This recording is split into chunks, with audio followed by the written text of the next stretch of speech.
So I just want to briefly touch on the differences.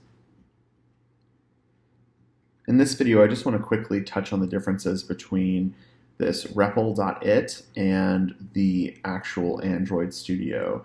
And there are tons of different resources for this Repl.It page.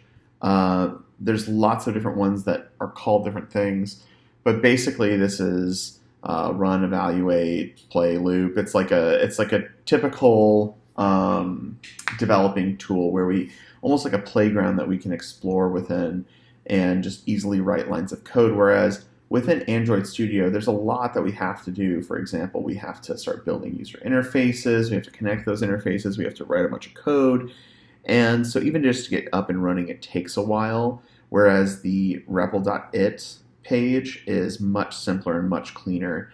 There's a very, very good reason that we use something like this whenever we're first learning programming. And basically, it boils down to you want to be able to get instant results from your code. Whenever you're first learning programming, you want to be able to type in a line and hit run and see something happen. And simply put, that's not going to happen in Android Studio.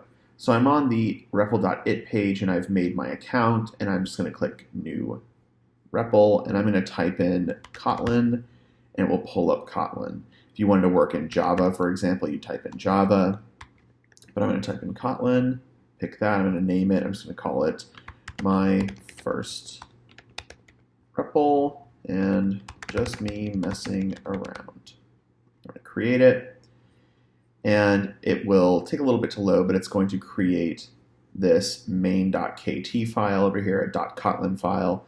And the structure of this is basically on the left-hand side, we're going to be typing in our code, and on the right-hand side, we're going to be executing our code.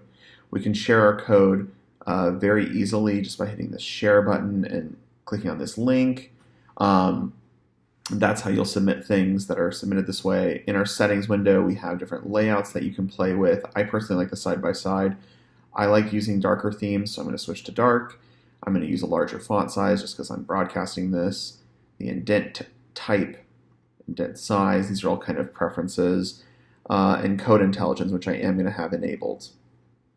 So here is our first Repl page, and there's some examples here that we can click. And if I click the examples, they're going to pull up a bunch of different things. Let's just click this example called Hello World. So I'm going to click that. Notice this saved right here. At any time I can click this and it'll pull up a file history showing me different versions. So this default example that we've given ourselves says print line, print ln, and then in parentheses, and it says hello world with a close parentheses. And notice that there are two quotes around each side. If I hit run, what we're going to see after it runs, which it should take a little bit, is that it prints this word, hello world. So let's try our own message. Let's write print ln, and let's type in hi there, close parentheses, and I'll hit run. And what we're going to see after it runs is that it'll say hello world, and then it will also say hi there. Each time we run this, I'm going to just talk while this loads. Each time we run this, it's going to run our entire program that we're writing on the left-hand side. So it's going to print hello world, it's going to print hi there, it's going to print all those things. What we're doing right now is we're kind of sending messages out from this side to this side. That's a good way to think of it.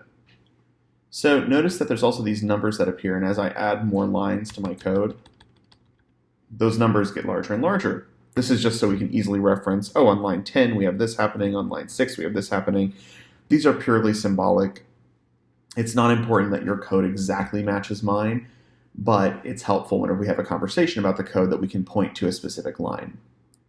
So this is our very first Repl, and I'm going to pause here and let you work around with it and see what happens as you keep playing with it. We're going to jump into writing some variables and some functions.